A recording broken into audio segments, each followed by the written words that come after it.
Assalamu alaikum warahmatullahi wabarakatuh. Welcome students. Today's lecture is very important. जो आज का lecture है it is nature and cross multiplication method.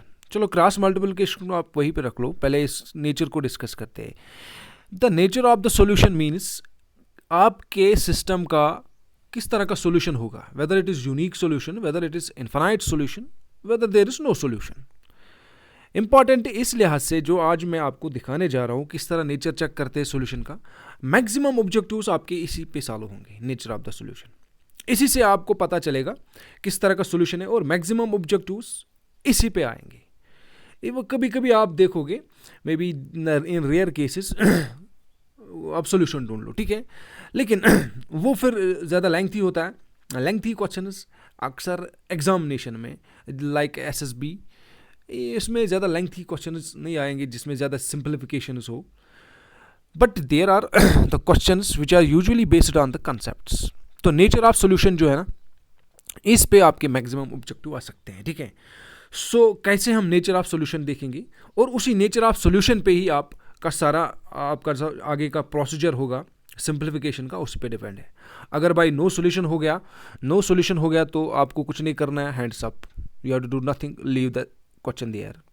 अगर infinite solution से आगे कुछ नहीं करना है भाई, उसको भी उधर ही छोड़ना है, ठीक है.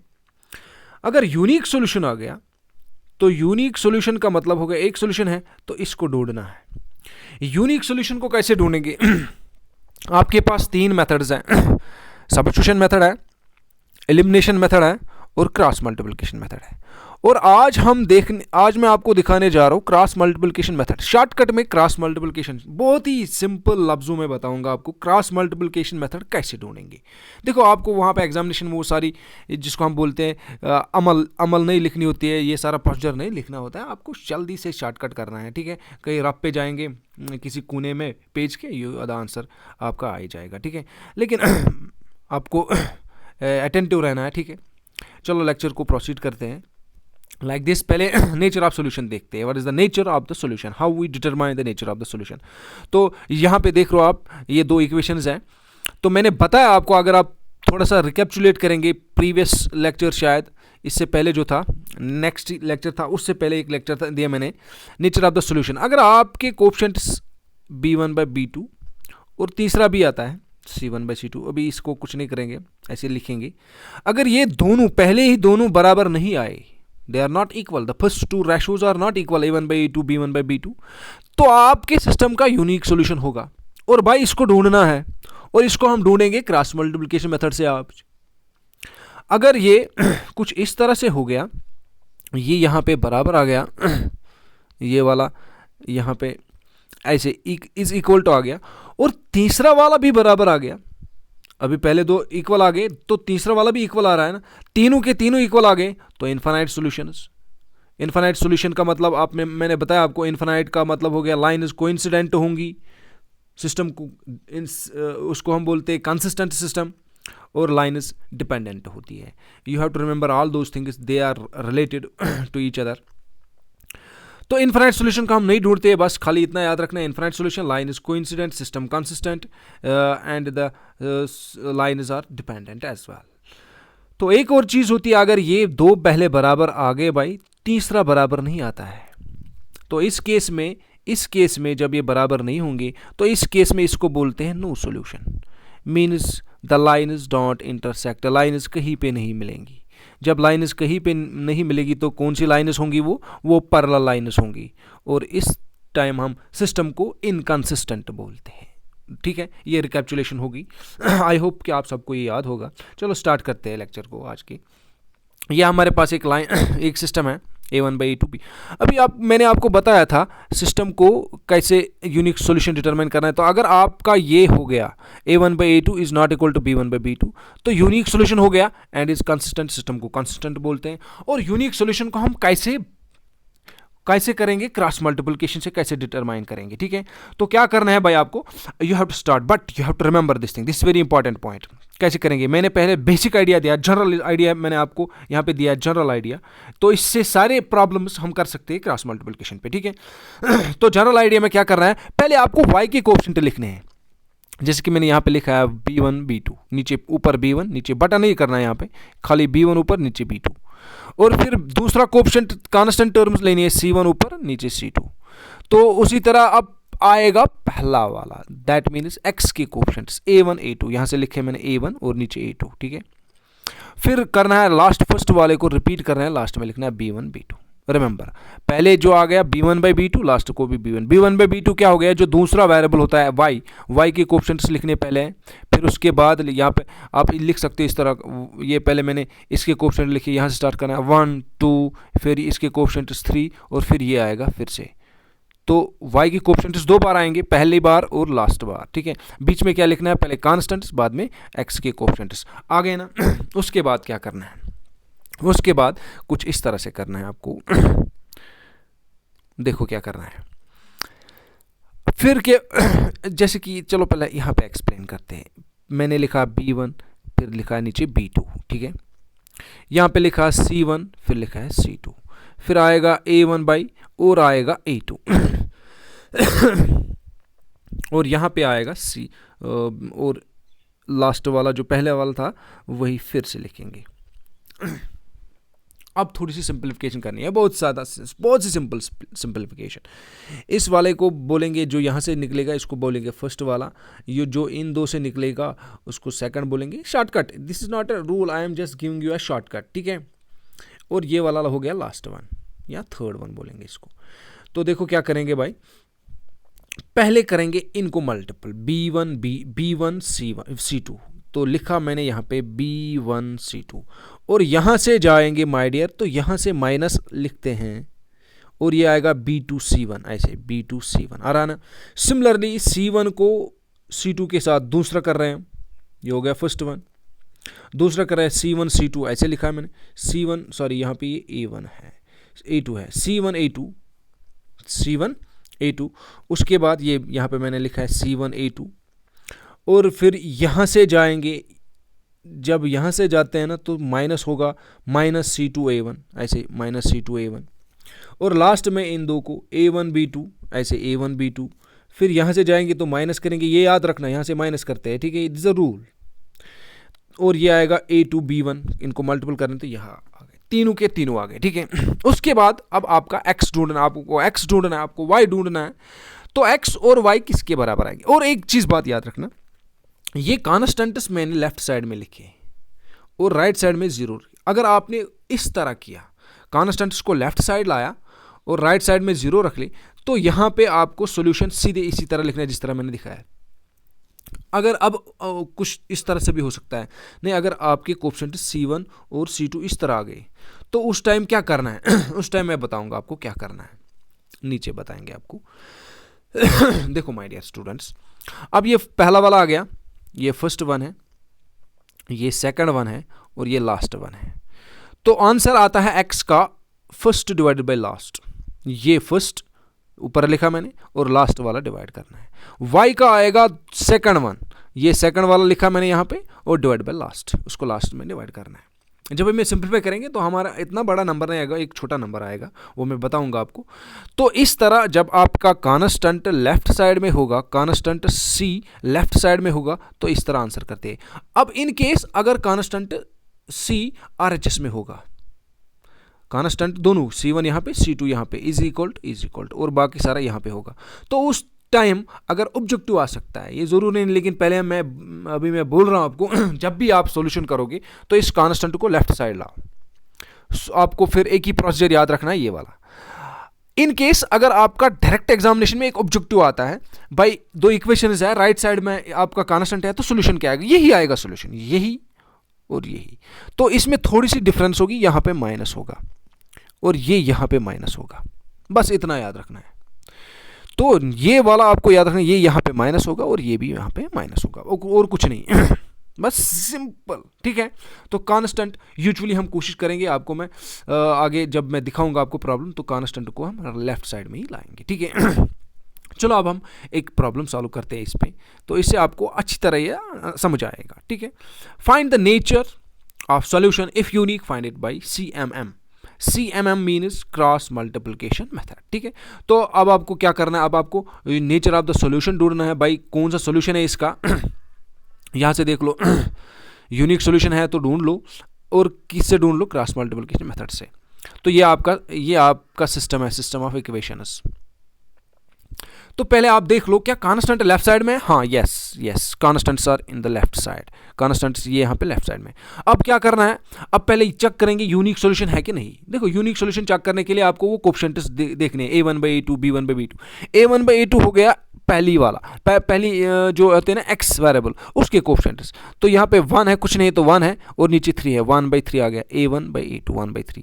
b1/b2 आ गया -3 यहाँ से, और यहाँ से -9, b1 -3 -9। इनको थोड़ा सा सिंप्लीफाई किया, माइनस माइनस गोज, 3 1 जा 3 3 जा 9, तो यहाँ पे आ गया 1/3। और तीसरा देखना है, तीसरा कांस्टेंट का कांस्टेंट है -3 और है -2 नीचे, तो ये -3 -2 नीचे मैंने लिखा, तो डिवाइड में आ गया 3/2। अब यहाँ पे आप देख लो रिलेशन क्या आ गई, ये दो बराबर है, हाँ बिल्कुल है, तो a1/a2 is equal to b1/b2। क्या ये इसके बराबर है, तीसरे के बराबर है? नहीं, ये 1/3 है भाई, ये 3/2 है, तो इसके बराबर नहीं है। तो जब ऐसी कंडीशन होती है, दो बराबर होंगे पहले दो और तीसरा बराबर नहीं होता है, तो उस टाइम हमारा होता है नो सॉल्यूशन। ये मैंने बार बार बताया आपको तो नो सॉल्यूशन होगा हमारा। The system of equation is inconsistent, no solution, solution है ही नहीं तो इनकंसिस्टेंट हो गया, and has no solution, no solution है। और लाइन्स क्या होंगी, लाइन्स पैरेलल होगी। ये सारा कुछ मैंने आपको पहले ही बताया है, लेकिन अभी हम एग्जांपल के थ्रू कर रहे हैं ये, ठीक है। तो नेक्स्ट क्वेश्चन देखते हैं नेक्स्ट क्वेश्चन क्या है, और यहां पे ये लाइन्स पैरेलल होगी, ठीक है। नेक्स्ट क्वेश्चन कुछ इस तरह से है, 2x + y = 5। यहां से देख लो, अब ये जो सिस्टम है यहां पे मैंने लेफ्ट साइड में लिए है कांस्टेंट, देख लो है ना, लेफ्ट साइड में कांस्टेंट्स। तो मैंने क्या किया है, मैंने 2x को ऐसे रखा, फिर y को भी यहाँ से उसी साइड रखा, तो 5 को मैंने राइट साइड में लेफ्ट साइड में लाने की कोशिश की है। तो 5 को इस साइड लाने से ये माइनस बनेगा, यहाँ पे प्लस था तो साइन चेंज होगी तो प्लस आ गया, ठीक है। उसके बाद दूसरी इक्वेशन में भी मैंने यही किया, 8 को इधर लाया है मैंने, तो ये यहाँ पे माइनस बनेगा। तो अब आपके पास ये जो इक्वेशंस है वो उसी फॉर्म में आ गई जिस तरह मैं चाहता था, ठीक है, जिस तरह मैंने सॉल्यूशन अक्सर किए हैं, ठीक है। कांस्टेंट को लेफ्ट से लाएंगे, तो अब आपका a1/a2 2/3 हो गया, a1 2 है, a2 3 है। a1 पहले कोएफिशिएंट होता है x का, a2 दूसरा होता है दूसरी इक्वेशन का, तो 2/3। b1 b2 आ गया, y का कोएफिशिएंट यहाँ पे 1 है, यहाँ पे 2 है, 1/2। तीसरा करने की जरूरत ही नहीं, क्यों नहीं करने की जरूरत है भाई, आप देख लो क्या ये दो बराबर है, नहीं बराबर नहीं है, तो मैंने लिखा यहाँ पे a1/a2 is not equal to b1/b2। जब पहले ही दो बराबर नहीं होते हैं, पहले ही दो बराबर नहीं होते, तो यूनिक सॉल्यूशन होता है, the given system has unique solution. और जब यूनिक सॉल्यूशन होता है तो सिस्टम को कंसिस्टेंट बोलते हैं। लाइन इज इंटरसेक्टिंग होती है, ये सारा कुछ याद रखना है, लाइन इज इंटरसेक्टिंग होगी, इस तरह मैंने दिखाई। और इस टाइम हम बोलते हैं these are independent, lines are independent, वो भी मैंने आपको लिखाया उधर, ठीक है, चार्ट में जब मैंने इंट्रोडक्शन दी थी। तो चलिए हम अब यूनिक सॉल्यूशन निकालते हैं। भाई याद रख लेना, very important point. Unique solution हम निकालना है क्रॉस मल्टीप्लिकेशन मेथड से। तो मैंने अभी बोला आपको कैसे निकालते हैं शॉर्टकट से, लेकिन अब ज़्यादा ये सिंप्लीफाई होगा क्योंकि हमारी पास न्यूमेरिकल प्रॉब्लम है। देखो क्या मैंने किया है, मैंने कोएफिशिएंट्स लिखे। मैंने बोला जब हम क्रॉस मल्टीप्लिकेशन मेथड इस्तेमाल करेंगे भाई, तो हम क्या करेंगे, हम y के कोएफिशिएंट से स्टार्ट करेंगे। y के कोएफिशिएंट्स क्या है, ऊपर 1 है नीचे 2 है, तो मैंने यहाँ पे लिखा है 1 और 2। फिर कांस्टेंट स्टार्ट करेंगे, फिर कांस्टेंट उसके बाद आएंगे, कांस्टेंट है -5 और -8, यहाँ पे मैंने लिखा है -5 -8। उसके बाद x के कोएफिशिएंट्स आएंगे 2 3, उसके बाद ये फर्स्ट वाला लास्ट में आता है 1/2। हो गया ना। अब आगे आएंगे तो पहले कोएफिशिएंट्स लिखने पड़ेंगे आपको। कोएफिशिएंट्स कुछ इस तरह से लिखने होते हैं आपको, पहले y के कोएफिशिएंट्स फिर कांस्टेंट, ठीक है भाई, याद रखना। पहले किसके कोएफिशिएंट्स, y के कोएफिशिएंट्स, फिर c कांस्टेंट, x यहाँ पे y कुछ नहीं लिखना है, खाली कोएफिशिएंट्स लिखने होते हैं, ठीक है। यहाँ पे फिर कांस्टेंट्स, यहाँ पे x के कोएफिशिएंट्स, फिर y के कोएफिशिएंट्स फिर से आएंगे, ठीक है। फिर y के कोएफिशिएंट्स आएंगे। उसके बाद क्या करना है, अब इनको मल्टीप्लिकेशन करना है, सिंपलीफिकेशन। तो सिंपलीफिकेशन बहुत आसान है।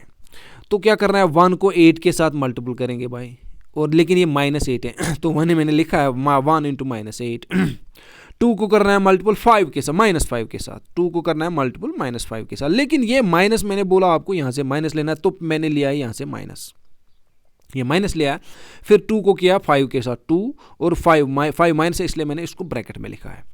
यहाँ से वही ये -5 को करेंगे मल्टीपल 3 के साथ, -5 को किया मैंने मल्टीपल 3 के साथ, फिर यहाँ से माइनस बाई माइनस लिखा है मैंने, फिर यहाँ पे किसको करना है मल्टीपल, -8 को करना है मल्टीपल 2 के साथ, तो -8 को मैंने ब्रैकेट में लिखा, फिर 2 यहाँ पे लिखा, ठीक है।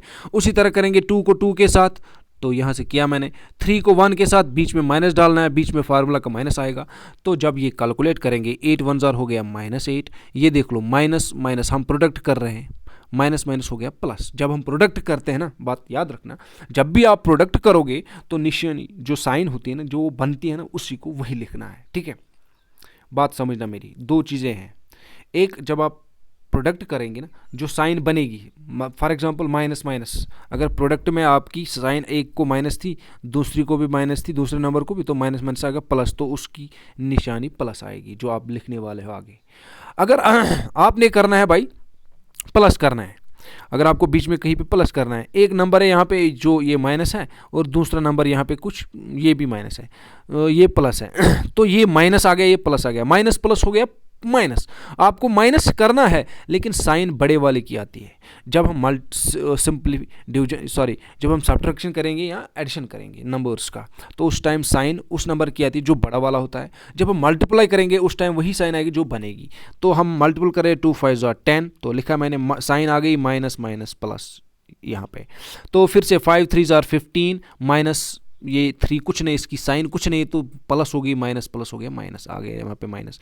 8 2 16 लिखा मैंने, माइनस माइनस हो गया प्लस, ठीक है। 2 बार माइनस आ रहा है, 2 × 2 हो गया 4, 3 1 3, बीच में माइनस, तो 10। अब देख लो यहाँ से ये -8 है, अब यही से कंसेप्ट वो जो मैं बोल रहा था ना वो क्लियर होगा। -8 + 10, -8 + 10 गो माइनस प्लस गो माइनस, तो माइनस करेंगे हम, 10 में से 8 निकालेंगे, 2 बचेंगे, तो साइन बड़े वाली क्या आएगी, बड़ा क्या है 10, 10 की साइन क्या है प्लस, वो यहाँ पे मैंने नहीं लिखी है क्योंकि बाय डिफ़ॉल्ट प्लस आता है, ठीक है। अगर कुछ नहीं तो प्लस है, तो मैंने वहाँ पे नहीं लिखी है। अब यही से सेम माइनस ये है, ये प्लस है, माइनस प्लस हो गया माइनस, 16 में से 15 निकाले तो 1 बचेगा, बड़ा वाला 16 है तो उसकी साइन प्लस है, तो इसको भी प्लस रखेंगे। 4 में से 3 निकाले तो 1, तो 4 बड़ा है, 4 की साइन 1 है, प्लस है तो प्लस इसको मैंने लिखा है, ठीक है। तो ये आ गया फर्स्ट वाला, ये आ गया सेकंड वाला, ये आ गया लास्ट वाला। तो x का वैल्यू होता है first divide by last. First क्या है, फर्स्ट यहाँ पे 2 है, लास्ट डिवाइड बाय 1। y का आएगा second divide by last, second है 1 और लास्ट भी 1 है, 2/1 हो गया 2, 1/1 हो गया 1, ये आ गया आंसर। इस तरह करते हैं क्रॉस मल्टीप्लिकेशन झट से। जब आप करेंगे ना खुद तो बहुत टाइम कम आप लेंगे, ठीक, क्योंकि मैं अभी एक्सप्लेन कर रहा हूँ इसलिए यहाँ से टाइम ज़्यादा लगता है, ठीक है। चलो आगे आएंगे नेक्स्ट क्वेश्चन पे। एक और नेचर का क्वेश्चन मैं दिखा रहा हूँ आपको। यहाँ पे देख लो, ये 2 लाइन्स है आपकी, और यहाँ पे मैंने फिर से वही किया है, कॉन्स्टेंट्स को लेफ्ट में लिया है, राइट में लिया है। तो कॉन्स्टेंट्स को मैंने यहाँ पे फिर सिंपलीफाई करने के बाद ये 3y ऐसे लिख लिया, -5 ऐसे लिख लिया, 20 को इस साइड लाया तो -20 बना। तो इसी तरह मैंने 6x को वहीं पे रखा है यहाँ पे, और 10 को भी लेफ्ट साइड में रखा है, 40 को इस साइड लाने से -40 बनेगा। अब आपके पास ये जो लाइन्स है स्टैंडर्ड में आ गई, क्योंकि मे बी इनका सोल्यूशन होगा, तो सोल्यूशन करने के लिए मैं वही मेथड इस्तेमाल करूँगा, फिर आपको वो प्लस या माइनस लेने की ज़रूरत नहीं है। ऐसा जो मैंने दिखाया वही लिखना है। a1/a2 को 3/6 करना है पहले, तो किया मैंने 3/6, तो इसको सिंप्लीफाई करने से 3 1 3 3 2 6, तो 1/2 आ गया। b1/b2 हो गया -5/-10 है, -5/-10, माइनस माइनस गोज 5 1 5, 5 2 10, तो 1/2 आ गया। और -20/40 है कॉन्स्टेंट्स, 20 1 20, यहाँ 0 0 गोज, तो आ गया 2 1 2 2 4, तो ये आ गया 1/2, ये आ गया 1/2, ये आ गया, तीनों के तीनों बराबर। जब तीनों के तीनों बराबर आएंगे तो रूल क्या आता है भाई, ये इनफाइनाइट सॉल्यूशन का मसला है। इनफाइनाइट सॉल्यूशन का मसला हो गया तो लाइन इज कोइंसिडेंट है और सिस्टम इज कंसिस्टेंट, सिस्टम को कंसिस्टेंट बोलते हैं उस टाइम, ठीक है। बहुत सिंपल है, इस तरह आपको याद रखना है। एक और प्रॉब्लम दिया है मैंने आपको, थोड़ी सी डिफरेंट बनाने की कोशिश की है मैंने इसको। देखो क्या है, ये एक लाइन है आपकी सारा का सारा मैंने लेफ्ट साइड में लिया, ठीक है, ये वाली इक्वेशन सही है, जिस तरह हम करते हैं ये वाली उसी तरह है। लेकिन यहाँ पे देख लो, यहाँ पे मैंने x एक साइड लिखा है, y दूसरी साइड कांस्टेंट भी। तो क्या करेंगे, सबसे पहले x को लेफ्ट साइड हमें रखना है, x को, y को भी इसी साइड लाना है। तो ये प्लस y यहाँ पे है, कुछ नहीं है तो प्लस y है, तो इस साइड आने से ये माइनस y बनेगा, -3y। 18 को भी इस साइड लाएंगे, +18 था तो यहाँ से ये माइनस बनेगा, तो उधर कुछ बचा ही नहीं, तो बचा क्या, 0 वहाँ पे। तो इस तरह मैंने दूसरी इक्वेशन लिख ली, ये पहली इक्वेशन। फिर वही मसला, अब इनको देखना है यूनिक सोल्यूशन है कि नहीं। देखो टाइम बचाने के लिए मैंने यहाँ पे शॉर्टकट किया है। देखो अब आपका ये a1 क्या है, 3 है ना। अब देख लो a1 3 है, पहली इक्वेशन में x का कोफिशिएंट 3 है, दूसरी इक्वेशन में 1 है, तो 3/1 आ गया। ये चेक करने के लिए कौन सा सोल्यूशन है। दूसरी इक्वेशन में -2 है और है -3, -2 -3 गूस, तो 2/3 आ गया, 3/1। क्या ये बराबर है, नहीं, ये बराबर नहीं है। तो इससे आपका डायरेक्ट यहाँ पे गैस हो गया भाई यूनिक सोल्यूशन का मसला है। ठीक है, यूनिक सॉल्यूशन का मसला है, लाइन इज इंटरसेक्ट होंगी, सिस्टम कंसिस्टेंट है, और इसको बोलते हैं independent solution, sorry independent solution होते हैं इस टाइम। ठीक है, ये सारा आपको याद रखना है। ठीक है, लेकिन अब हमने जल्दी जल्दी चेक कर दिया या कौन सा सॉल्यूशन है भाई, यूनिक सॉल्यूशन है। ठीक है, यूनिक सॉल्यूशन ढूंढने के लिए हम क्रॉस मल्टीप्लिकेशन मेथड करेंगे। क्रॉस मल्टीप्लिकेशन मेथड करने के लिए हमें पहले दो y के कोफिशिएंट लिखने हैं, -2/-3। फिर हम लिखेंगे किसके कोफिशिएंट, शाबाश, यहाँ से अगर हम लिखेंगे फिर से -2 -3 लिखे मैंने। फिर लिखेंगे हम दूसरा c के कोफिशिएंट्स -18। फिर लिखेंगे x के कोफिशिएंट्स 3, नीचे x एलोन है तो 1 कोफिशिएंट है, और पहला वाला फिर लास्ट फिर से आता है।